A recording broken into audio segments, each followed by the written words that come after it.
Que a graça e a paz do Senhor Jesus e o amor de Maria, nossa mãe, seja com todos nós.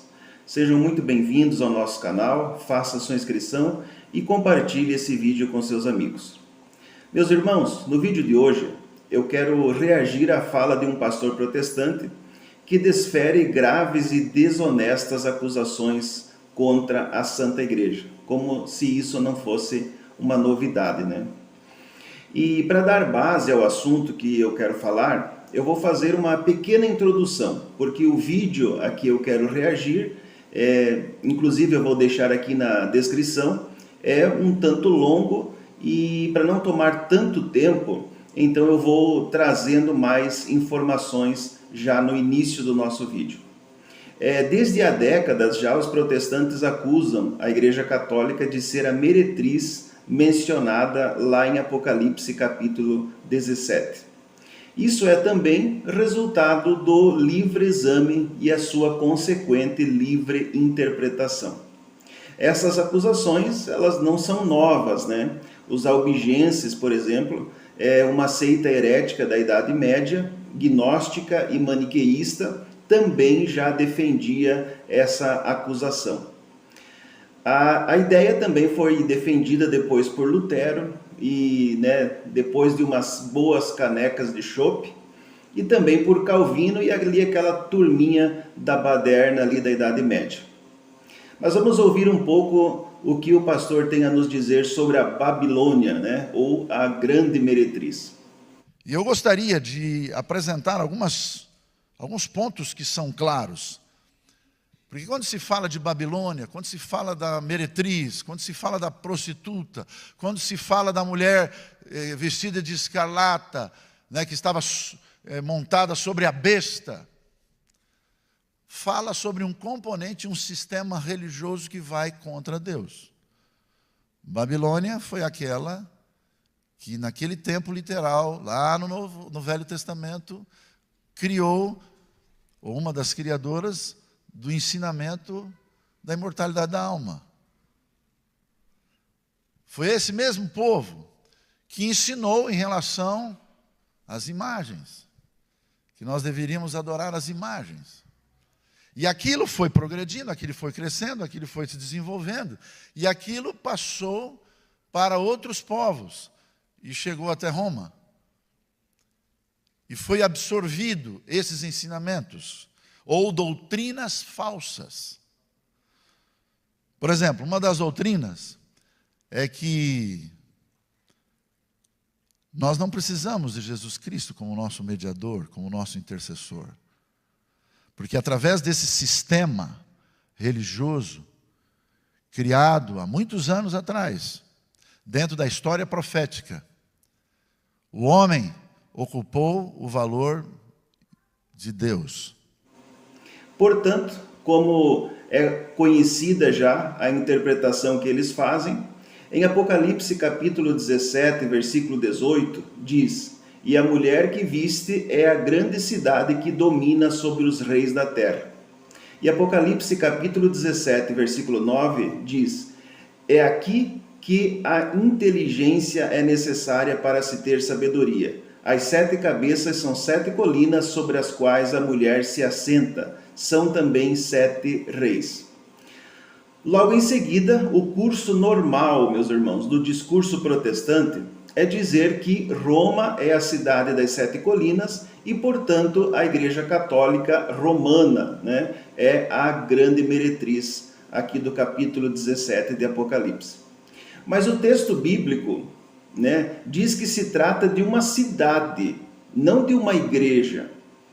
A Santa Igreja é sediada no Vaticano, e o Vaticano não se assenta sobre 7 colinas. Ele está a oeste do Tibre, e as 7 colinas da Roma antiga ficavam a leste. Portanto, já começamos aí a ver alguns argumentos protestantes desmoronarem. Também devemos levar em consideração que Jerusalém também é uma cidade que se situa sobre 7 colinas.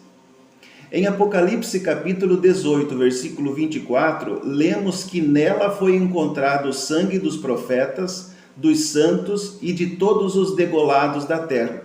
E também Apocalipse 17:6 diz: E vi que a mulher estava embriagada com o sangue dos santos e com o sangue dos mártires de Jesus.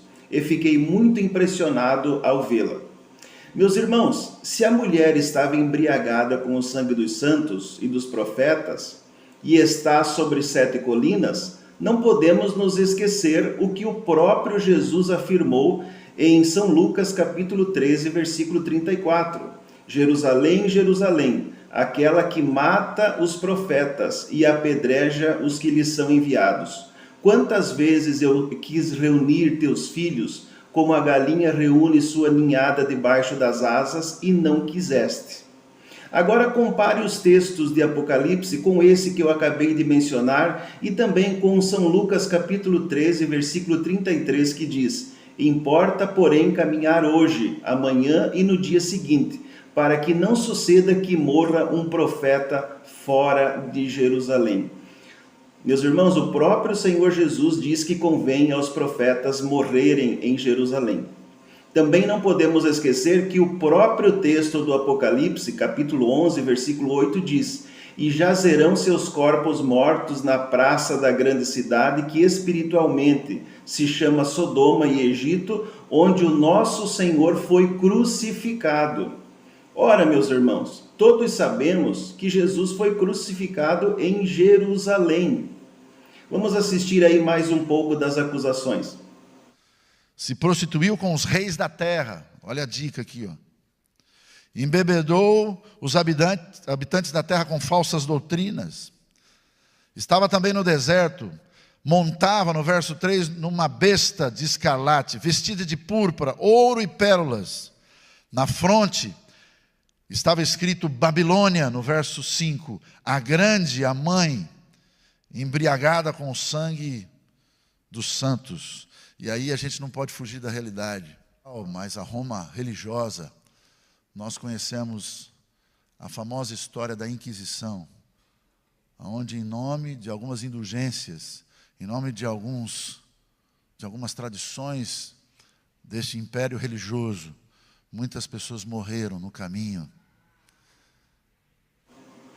Apocalipse capítulo 17, 2 diz que com ela fornicaram os reis da terra, e os que habitam sobre a terra se embebedaram com o vinho da sua fornicação.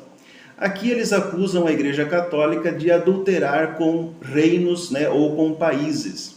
Se levarmos a interpretação deles ao pé da letra, da mesma forma como eles fazem, podemos fazer a mesma acusação contra a Igreja Batista, por exemplo, cujos líderes sempre mantiveram estreitas relações com o governo dos Estados Unidos.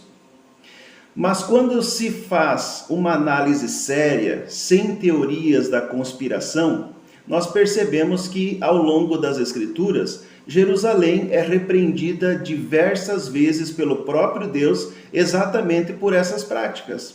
Observe, Ezequiel capítulo 16, versículo 2 diz: Filho do homem, faze conhecer a Jerusalém as suas abominações. Ainda no capítulo 16, versículo 24 diz: Edificaste um bordel para ti mesmo e o elevaste a todas as praças. 16 e 26 diz: Também te prostituíste com os filhos do Egito. 16 e 29, antes multiplicaste as tuas prostituições na terra de Canaã até a Caldeia. Capítulo 16, versículo 33, em diante, a partir desse versículo do 33, começa já a frase dizendo: Portanto, ó meretriz, ouve a palavra do Senhor. Agora compare, meus irmãos, todos esses textos que eu estou mencionando e o próprio Deus aqui identificando a meretriz como Jerusalém, que cometia constantemente fornicação espiritual com os povos pagãos que viviam à sua volta. Vamos assistir mais uma parte aí do vídeo. Entre a besta do capítulo 17 e o dragão do capítulo 12, símbolo de Satanás. Ambos possuem 7 cabeças e 10 chifres. Apocalipse 12, 3 e Apocalipse 17, 7. Eles possuem a mesma cor, escarlate ou vermelho. E os dois têm uma semelhança. São poderes que se opõem a Cristo Jesus. Eles usam Apocalipse capítulo 18, versículo 16, para dizer que a grande cidade se vestia de púrpura e escarlata. E colocam imagens selecionadas, de padres e bispos usando essas cores. Mas eles são tão desonestos que não mencionam que durante o ano litúrgico as cores das vestes sacerdotais dos padres mudam, como o verde, por exemplo, que é usado no tempo comum, o branco usado no Natal e na Páscoa, violeta usado no tempo da Quaresma e do Advento, o vermelho também usado durante as celebrações da Paixão, dos Mártires e de Pentecostes. Amados irmãos, muito mais poderia ser dito para eliminar com facilidade essas desonestidades, verdadeiras calúnias contra a Santa Igreja. Mas o tempo não nos permite prosseguir. Eu espero que este pequeno vídeo ajude a muitos irmãos a esclarecer um pouco das suas dúvidas.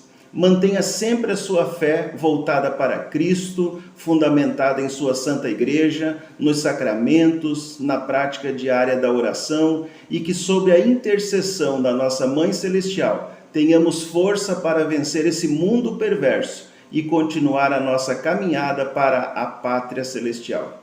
Deus abençoe você e a sua família, no nome de Jesus.